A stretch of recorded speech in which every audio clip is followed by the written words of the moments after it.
그리스도인으로 산다는 것은 참 우리가 생각하는 것만큼 쉽지는 않은 것 같습니다.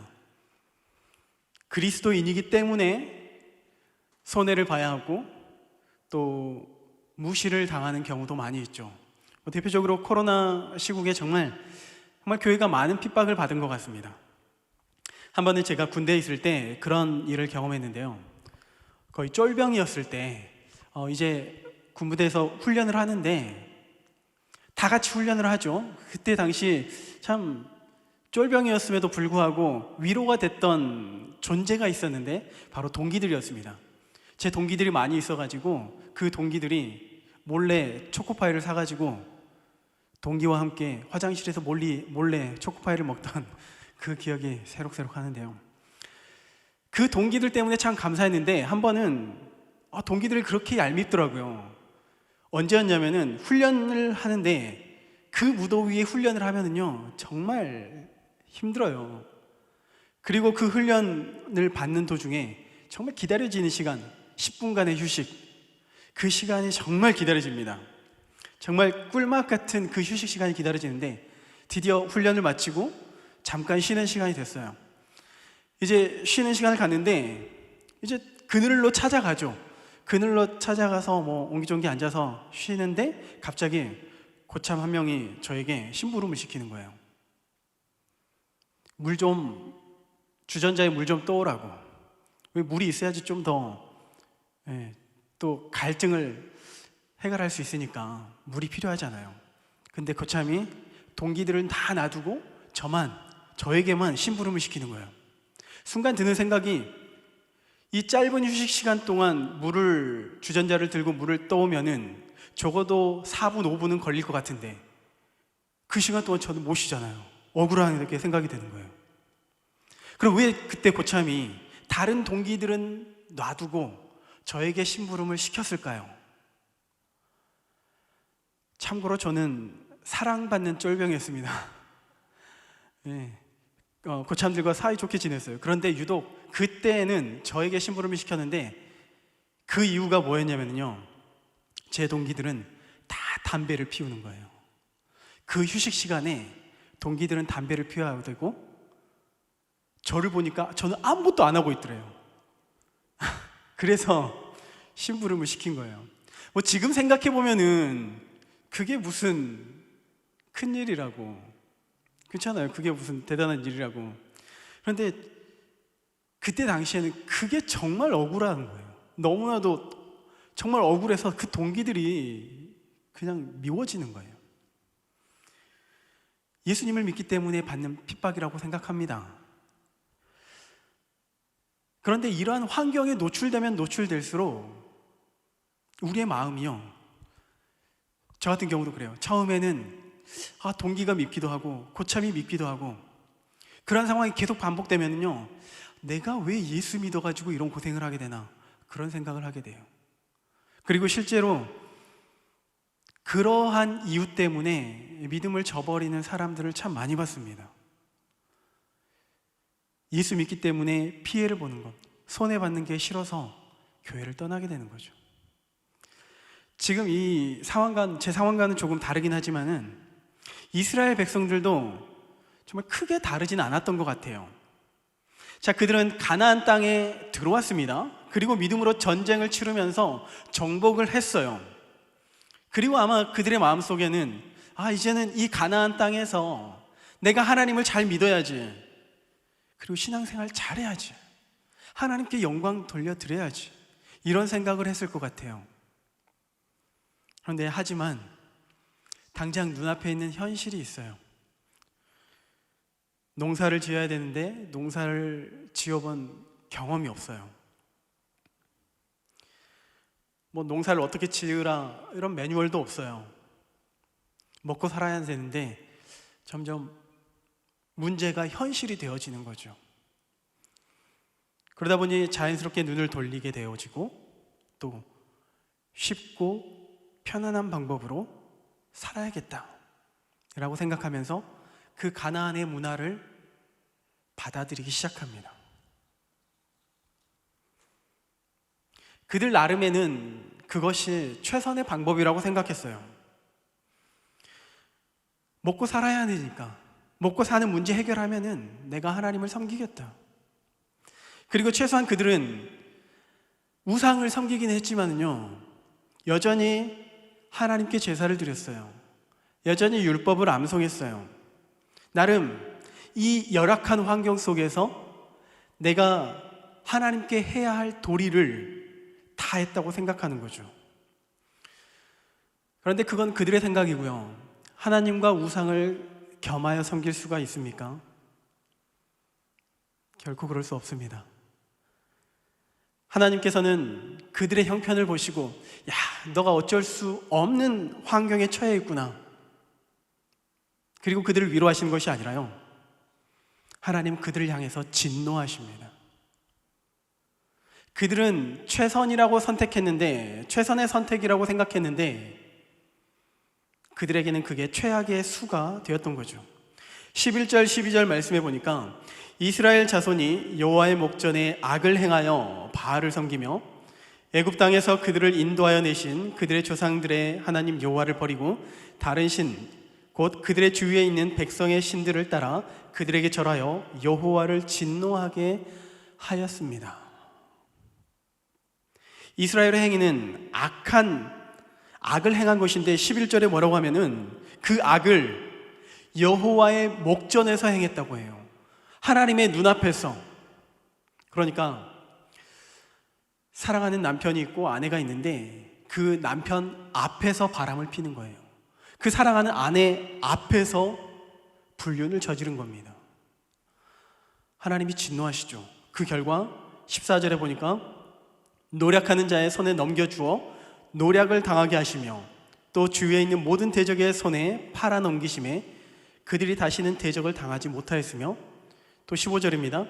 그들이 어디로 가든지 여호와의 손이 그들에게 재앙을 내리셨다. 이러한 진노가 이스라엘에게 있게 된 것입니다. 그리고 지난번에 그 예를 들었던 인물이 바로 룻기에 등장하는 나오미를 예로 들었는데요, 당장에 나오미는 먹을 것이 없어서 타국으로 이민을 갔습니다. 남편이 있고 두 아들이 있었습니다. 그런데 이민 간 그곳에서 남편을 또 두 아들을 잃어버렸습니다. 사별의 아픔이 얼마나 클까요? 특별히 자식을 잃은 어미의 마음은 그 누구도 헤아릴 수가 없습니다. 말로 표현할 수 없는 그 고통이 나오미에게 있었던 겁니다. 나오미뿐만이 아니에요. 하나님의 약속을 저버린 그 이스라엘 백성들에게 있었다는 것입니다. 그리고 그 고통 속에서 어쩌면 원망하고 또 자신의 삶을 후회했겠죠. 물론 우리는 이 말씀을 통해서 하나님의 징계가, 하나님의 그 진노하심이 하나님의 사랑이라는 그 사실을 알아요. 자녀를 사랑하기 때문에 하나님께서는 징계하시다. 그 징계를 통해서 그 자녀가 바른 길로 인도하고 세워지기를 원하는 하나님의 마음이라는 것을 알아요. 잠언 3장 12절 말씀 볼까요? 자, 함께 읽겠습니다. 대저 여호와께서 그 사랑하는 자를 징계하시기를 마치 아비가 그 기뻐하는 아들을 징계함 같이 하시느니라.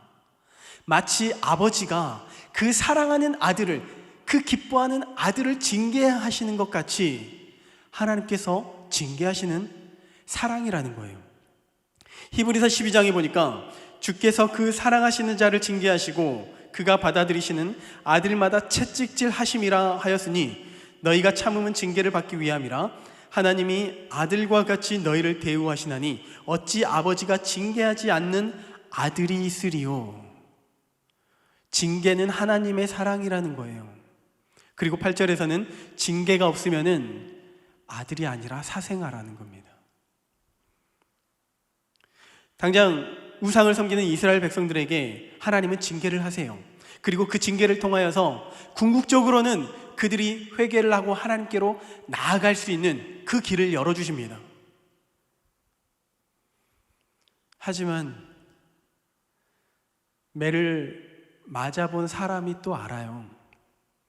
아무리 징계가 선하고 아무리 그 징계가 하나님의 사랑이라 할지라도 매를 맞는 입장에서는요, 사랑이라고 느껴지지 않습니다. 제가 어렸을 때 부모님께 참 많이 혼났습니다. 물론 그렇게 보이진 않죠.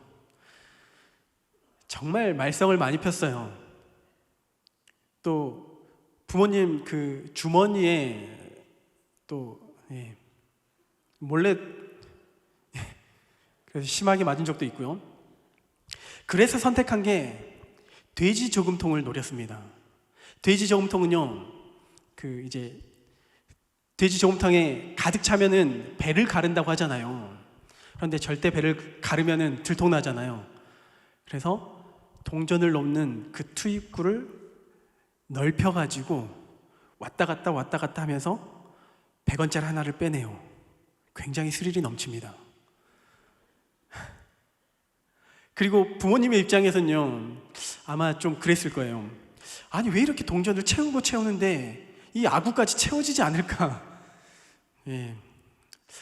알면서도 모른 척 하지 않았을까? 그런 생각이 드는데, 어쨌든 부모님께 심하게 맞았어요. 많이 혼났습니다. 분명히 그 징계는 부모님의 사랑이죠. 사랑의 매입니다. 그런데 매를 맞고 있는 저는 그게 사랑이라고 느껴졌을까요? 처음에는 맞아, 내가 잘못했으니까 맞아야지. 그런데 한 대, 두 대 맞다 보니까는요, 내가 이렇게 맞아야 되나? 진짜 엄마 맞나? 이런 생각이 들어요. 그리고 상황이 어느 정도 정리됐어요. 이제 더 이상 매를 맞진 않아요. 그래도 여전히 제 마음에는요, 부모님을 향한 분노가 있어요. 잘못은 제가 했는데 여전히 제가 부모님을 향한 분노가 있어요.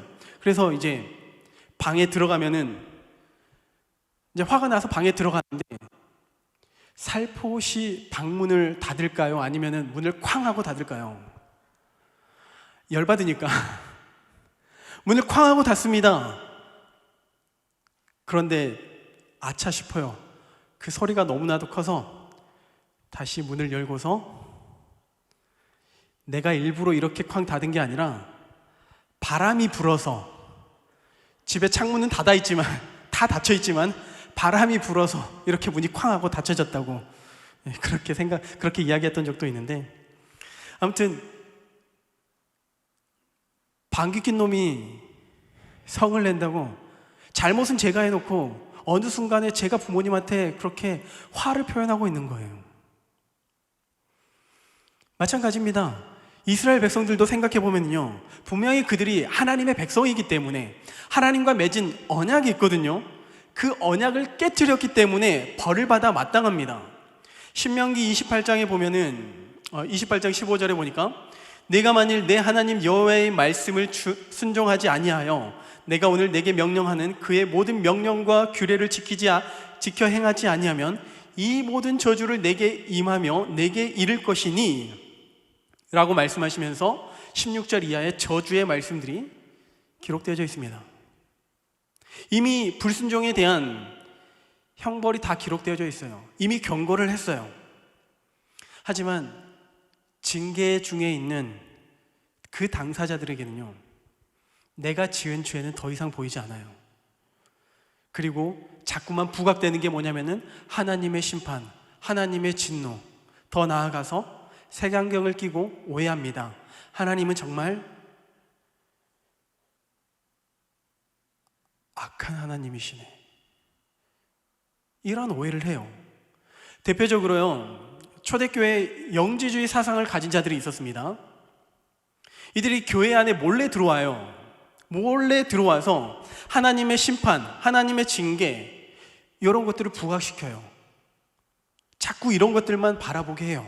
그러면서 설명을 합니다. 거봐, 하나님은 심판의 하나님, 분노의 하나님, 악한 하나님이라고 결론을 내려버립니다.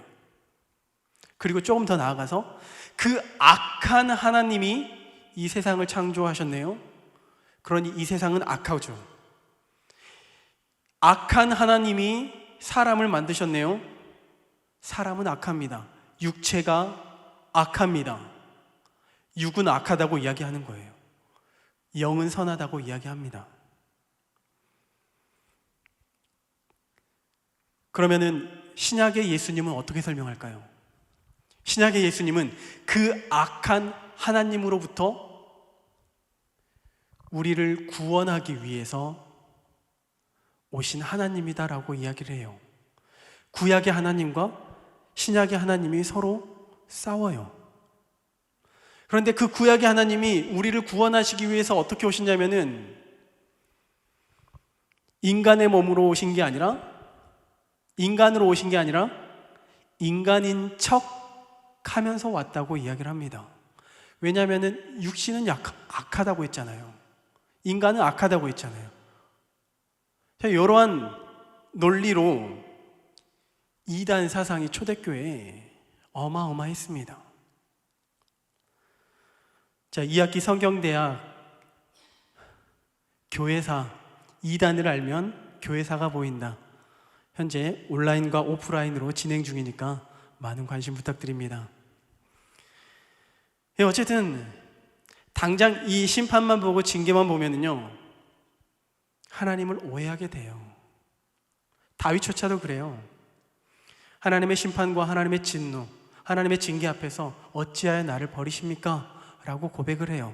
물론 그 고백 속에서 하나님이 나를 구원해 주시고 하나님의 선한 뜻을 발견하긴 하지만은 대부분의 사람들은 하나님의 진노와 징계 앞에서 어떻게 그러실 수 있습니까?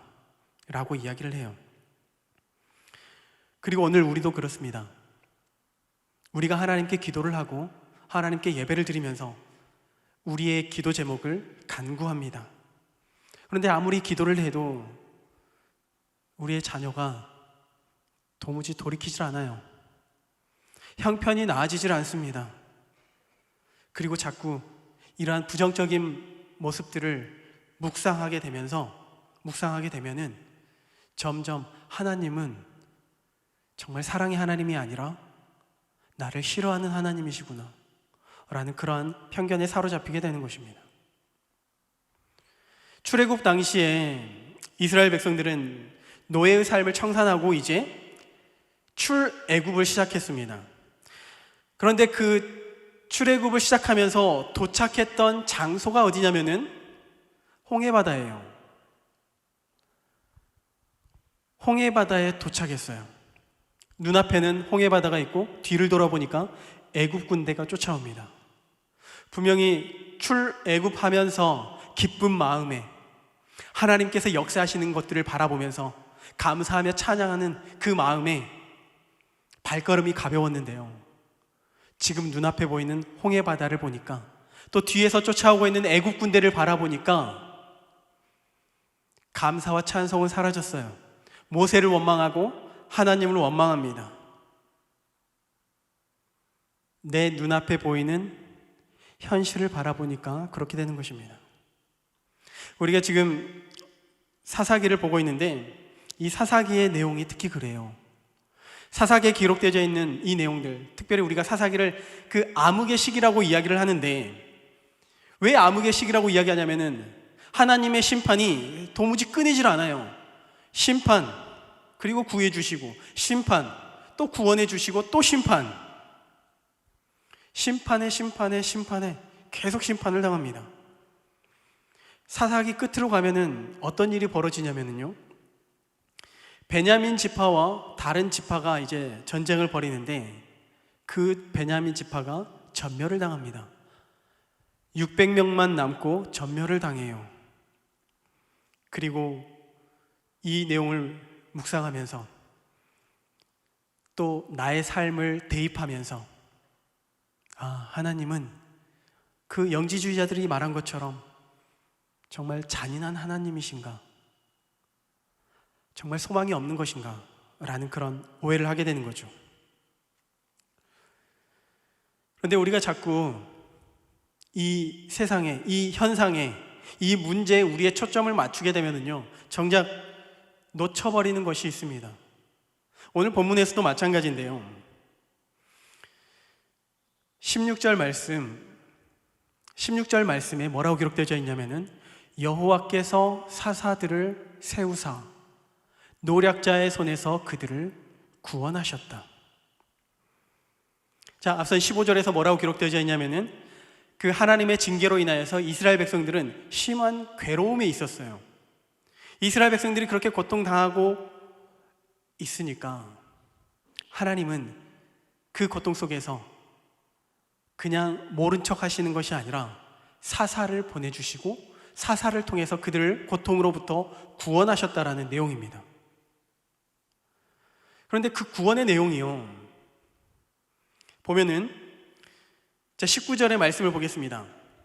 그 사사가 죽은 후에는 그들이 돌이켜 그들의 조상들보다 더욱 타락하여 다른 신들을 따라 섬기며 그들에게 절하고 그들의 행위와 패역한 길을 그치지 아니하였다.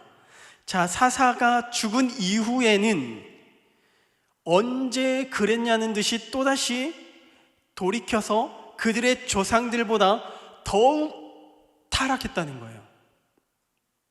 자, 사실은 이 오늘 본문이 사사기 전체를 요약하는 그런 요약본과도 같은데요. 그러니까 사사를 통해서 하나님께서 구원을 해주셨는데 한 번, 두 번 구원하신 것이 아니라, 그러니까 이스라엘 백성들이 한 번, 두 번 하나님을 배신한 것이 아니라 계속 거듭거듭 하나님을 배신했다는 거예요. 그럼에도 하나님은 포기하시지 않으신다는 겁니다.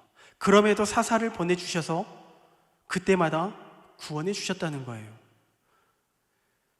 만약에 우리에게 이런 힘과 능력이 있어서 다른 누군가를 구원할 수 있는 그런 기회가 있다면은 분명히 처음에는 그들을 기쁜 마음으로 구원할 수가 있어요. 그럴 것 같아요. 그런데 우리가 그 불쌍한 사람들을 구원해 줬는데 그들이 우리를 배신하고 뒤통수를 때리면서 우리에게 침을 뱉고 욕을 한다면은 두 번째는 구원하고 싶은 마음이 생길까요? 그런데 여기서는 하나님께서는 두 번, 세 번이 아니라요, 매번 그들이 배신하면 횟수에 상관없이 계속해서 그들을 구원하셨습니다.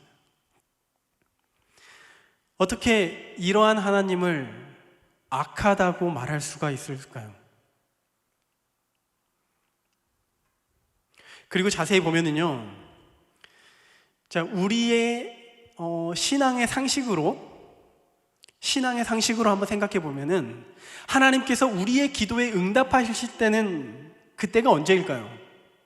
하나님께서 우리의 기도에 응답하실 때, 자, 우리의 생각으로는, 우리의 상식으로는 우리의 진심 어린 기도, 정성을 다한, 마음을 다한 정성, 또 그러한 섬김, 좀 이런 것들이 있을 때 하나님께서 우리에게 응답하시지 않을까라고 생각이 들죠. 그리고 적어도 지은 죄를 알고 회개를 해야지만이, 회개하는 모습을 보면서 이제야 드디어 정신을 차리는구나, 그러면 내가 너를 도와줄게, 왠지 이러실 것 같은데 18절 보시면은요, 18절 하반절에 이는 그들이 대적에게 압박과 괴롭게 함을 받아 슬피 부르짖음으로 여호와께서 뜻을 돌이키셨거늘, 이렇게 말씀하고 계세요. 그러니까 하나님이 언제 그들을 구원하셨냐면요, 그들이 슬피 부르짖었기 때문에 라고 기록되어져 있는데, 슬피 부르짖는 이유가 무엇인가? 그들이 정말 우리가 정말 우상을 섬김으로 하나님의 마음을 아프게 했습니다, 회개합니다, 그래서 슬피 부르짖어 우는 것이 아니라요, 그들의 대적이 고통을 주고 있으니까 그 고통의 괴로움 때문에 부르짖는다고 이야기를 해요. 회개하는 모습이 아니죠. 자, 이 표현은 출애굽 때에도 등장하거든요. 출애굽기에서 등장하는데, 자, 애굽에서 이스라엘 백성들이 종노릇을 했습니다. 그런데 그 종노릇을 하면서 너무나도 힘들고 괴로웠죠. 출애굽기 2장 23절입니다. 여러 해 후에 애굽 왕은 죽었고 이스라엘 자손은 고된 노동으로 말미암아 탄식하며 부르짖으니 그 고된 노동으로 말미암아 부르짖는 소리가 하나님께 상달된지라. 자, 요셉을 알지 못하는 왕이 세워졌어요. 그리고 요셉의 공로, 그 업적을 깡그리 무시해버리고 이스라엘 백성들, 그 히브리 사람들을 두려워하여서 그들을 노예로 삼아버렸습니다. 자, 이제까지 그래도 편하게 살다가 한순간에 노예가 되었어요. 하루하루의 삶이 너무나도 고통스럽습니다. 그리고 그 고통스럽기 때문에 이스라엘 백성들이 그 고된 노동으로 말미암아 부르짖기 시작했어요. 그리고 그 부르짖음이 하나님께 상달된 것입니다. 이 모습을 보더라도 이스라엘 백성들이 어떻게 회개하는 모습은 아닌 것 같아요. 그리고 이 문맥상 보더라도 이스라엘 백성들이 애굽에서 죄를 범했기 때문에 그 결과 노예로 노동을 해서 고통을 당하였다라는 그런 내용은 아닙니다. 그렇기 때문에 이 본문에서 이 부르짖음은요, 하나님의 응답을 기대할 수 있는 그러한 내용은 실상은 아닌 거예요. 그럼 여기서 부각되는 것이 뭐냐면은 하나님이 이스라엘 백성들을 긍휼히 여기신다는 내용입니다. 그들의 자격에 상관없이, 다시 말해서 오늘 본문에서 하나님께서 사사들을 보내셨는데 그 이스라엘 백성들이 회개를 했기 때문에 사사를 보내신 것이 아니라요, 그들의 고통당하고 있는 그 이스라엘 백성들이 너무나도 안타까워서 하나님께서 사사를 보내주셔서 그들을 구원해 주신 거예요. 만약 그 이스라엘 백성들이 하나님과 아무런 상관이 없다면은 하나님께서 죄악 중에 있는 그 이스라엘 백성들을 구원하실 필요가 있을까요? 배은망덕하고 못난 자식이라 할지라도 내 자식이기 때문에, 내 백성이기 때문에 하나님께서 그들을 구원하신 겁니다. 어렸을 때를 생각해 보면요, 부모님의 사랑이 언제 가장 크게 느껴질까?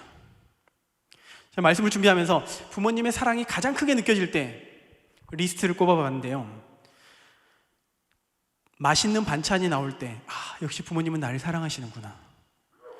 선물을 받았을 때, 그리고 용돈을 두둑히 받았을 때, 부모님은 나를 정말 이렇게 사랑하시는구나. 그리고 또 한 가지 더 있더라고요. 부모님이 멀리 여행 가셨을 때, 그때 하나님의 사랑이, 부모님의 사랑이 느껴져요. 막 자유로움에 집안에서 축제가 일어나는 거죠. 우리가 부모님의 사랑을 느낄 때는 우리가 부모님으로부터 뭔가를 얻을 때예요. 무엇인가를 받을 때. 그러면은 반대로 우리의 부모님은 언제 우리의 자녀를 사랑하실까? 지금 우리의 자녀를 생각해 보면은 언제 자녀들을 사랑하십니까? 일단 용돈을 많이 주면은 자녀가 사랑스럽긴 하죠. 그런데 그때뿐만이 아니라 실상은 항상 마음에 두고, 설령 그 자녀가 하나님을 알지 못하고 못된 자녀라 할지라도 그 자녀를 사랑하는 게 부모의 마음인 것이죠. 하나님의 사랑도 그렇습니다. 실상 우리가 하나님의 사랑이 느껴지는 것이 언제냐면은 우리가 병고침을 받고 직장의 문제가 해결되고 관계의 문제가 해결되고 모든 일들이 잘 풀릴 때, 만사가 형통할 때, 그때 하나님의 사랑을 느끼지만은 실상은 하나님은 한 번도 우리를 저버리신 적이 없어요. 미워하신 적이 없어요. 우리 로마서 5장 8절 말씀을 함께 읽겠습니다. 로마서 5장 8절 함께 읽습니다. 우리가 아직 죄인 되었을 때 그리스도께서 우리를 위하여 죽으심으로 하나님께서 우리에 대한 자기의 사랑을 확증하셨느니라. 아멘. 하나님께서 우리를 사랑하셨는데 언제부터 사랑하셨는가? 우리가 예수님을 믿었기 때문에 사랑하신 것이 아니라요, 예수님을 믿기 전에 우리가 아직 죄인으로 있을 때 그때부터 이미 우리를 사랑하신다는 거예요. 우리를 한 번도 사랑하시지 않은 때가 없었다는 겁니다. 그리고 그 사랑의 결정체가 바로 예수 그리스도라는 거예요.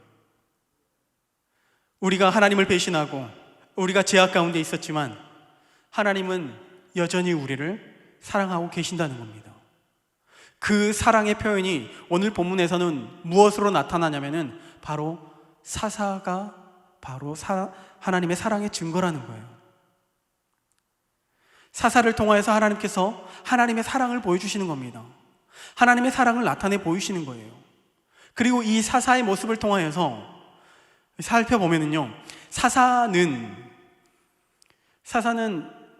우리말로 심판관, 재판관으로 번역할 수가 있는데요. 그런데 실제로 이 기록되어 있는 이 사사기의 내용을 보면은요, 사사들의 모습이 재판도 하긴 하지만 더 많은 경우에는 전쟁을 통하여서 이스라엘 백성들을 구원하는 그런 구원자적 역할에 더 많은 부분을 할애하고 있어요. 그러니까 사사의 역할은 이스라엘 백성들을 지키고 보호하며 고통으로부터 해방하는 것이 바로 사사의 역할인 것이죠. 그리고 이 사사들을 통하여서 어떠한 일이 일어나냐면은 18절 전반부에 보니까 여호와께서 그들을 위하여 사사를 세우실 때에는 그 사사와 함께 하셨고 그 사사가 사는 날 동안에는 여호와께서 그들을 대적의 손에서 구원하셨다. 사사를 통하여서 이제는 자유로움을 얻을 수가 있는 겁니다. 고통으로부터 해방될 수가 있었던 겁니다. 이 모습을 보면서 누가 떠오르십니까? 죄악 가운데 있었던 우리들, 본래는 우리는 진노의 자식이고 영원한 형벌을 받아 마땅한 사람입니다. 그런데 그 영원한 고통으로부터, 그 죄의 형벌로부터 우리를 건져주신 분이 계시죠. 바로 예수 그리스도를 예표하는 겁니다. 이 사사의 모습을 통하여서 우리를 구원하시는 메시아, 바로 예수 그리스도를 나타내 보이는 겁니다. 그리고 이 사사들의 면면을 보면요, 그들의 자격이 조금 의심될 정도로 연약한 사람들이 있어요. 누구는 겁쟁이입니다. 누구는 음란하고요. 또 누구는, 어떤 사람은 왼손잡이에요. 또 어떤 사사는 기생의 아들입니다. 이 연약한 사사들이 무엇을 의미하는가?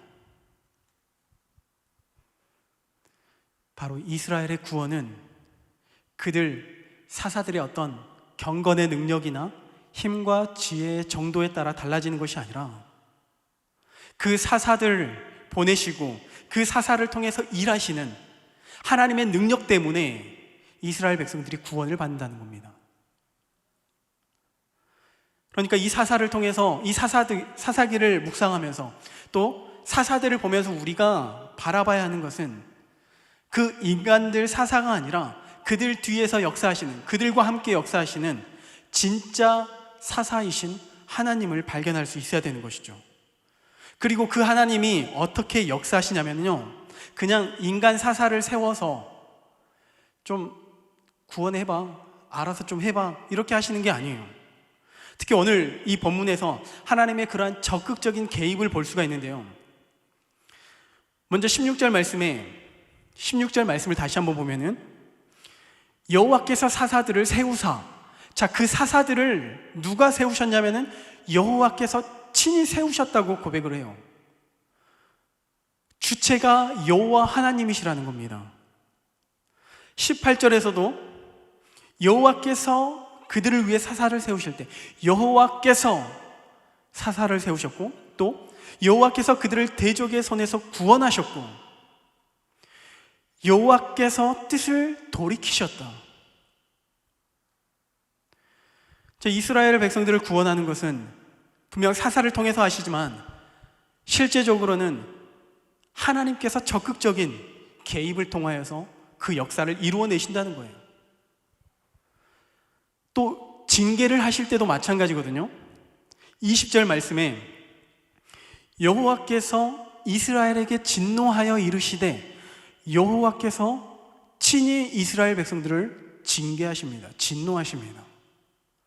23절입니다. 여호와께서 그 이방 민족을 머물러 두게 하셔요. 하나님이 하나님의 백성들을 구원하실 때도 적극적으로 구원하시지만은 또한 징계가 필요하기 때문에 적극적으로 그들을 징계하신다는 겁니다. 이 모습을 보면서 떠오르는 장면이 있었습니다. 하나님께서 우리의 삶에 이렇게 개입하신다, 이렇게 역사하신다. 어린 아이들이 처음에 자전거를 배울 때 그때를 상상해 보면은요, 자, 아이가 아버지께 요구하겠죠. 자전거를 배우고 싶어요. 자전거 타고 싶어요. 그러면 그 아버지가 자전거를 준비합니다. 기쁜 마음으로 우리 아이에게 알맞는 자전거를 준비합니다. 너무 크면 안 되겠죠. 또 남자아이인데 핑크색 자전거는 좀 싫어할 수도 있으니까 아이가 좋아하는 색깔의 취향도 맞춰서 자전거를 준비할 거예요. 그것으로 끝났을까요? 그 자전거를 품고 집으로 와요. 그리고 아이에게 설명을 해줍니다. 이 자전거는 이게 핸들이고 이게 페달이고 이게 굴러가면은 자전거가 앞으로 갈 거야. 여러 가지 설명해줘요. 설명해줬으니까 또 끝나나요? 아니요. 공터로 갑니다. 한적한 공터로 나갑니다. 그리고 자전거를 타게 하고 뒤에서 아버지는 그 자전거를 붙잡아줘요. 아이가 자전거의 페달을 굴릴 수 있도록. 그리고 어느 정도 성숙하면은, 어느 정도 익숙해지면은 그 페달을, 그 자전거를 붙잡고 있던 손을 놓습니다. 이제 하나님의 역할은, 아버지의 역할은 끝났습니까? 아니에요. 이 아이가 넘어지진 않을까 노심초사하면서 아이를, 자전거 타고 있는 아이를 지켜봐요. 혹 넘어지기라도 하면은 냉큼 달려가서 상처를 닦아주고 위로해주고 안아주고, 그리고 잘했어 칭찬해주는 거죠. 마치 우리의 신앙이, 우리의 인생이 이렇게 자전거를 배우는 어린아이의 모습과 같은 것 같아요. 하나님께서 우리의 인생을 주관하시는데 때로는 우리가 죄악 가운데 있으면서 고통 가운데 있지만은 그 상황 속에서 우리를 내버려 두시는 것이 아니라 사사를 보내주셔서 우리를 회복시키십니다. 또 우리가 기쁘고 우리가 행복할 때는 함께 하셔서 또 함께 사랑하는 성도들을 붙여주셔가지고 함께 교회 안에서 기쁨의 배가 될 수 있도록 은혜를 베풀어 주세요. 매 순간 매 순간 하나님께서는 우리의 삶 가운데 함께 하신다는 겁니다. 단지 우리는 그 하나님을 인식하지 못할 뿐입니다. 사랑하지 않는다면은, 아이를 사랑하지 않는다면은 부모가 그 아이를 위해서 헌신적으로 자전거를 가르칠 수가 있을까요? 하나님은 하나님의 백성을 너무나도 사랑하시기 때문에 고통 중에 있는 이스라엘 백성들을 내버려 두시지 않고 사사를 세우십니다. 사사기는요, 암흑의 시기가 맞아요. 암흑의 시기가 맞지만은 그렇기 때문에 더 부각되어지는 것이 하나님의 사랑입니다. 하나님의 사랑을 발견할 수 있기를 소망합니다.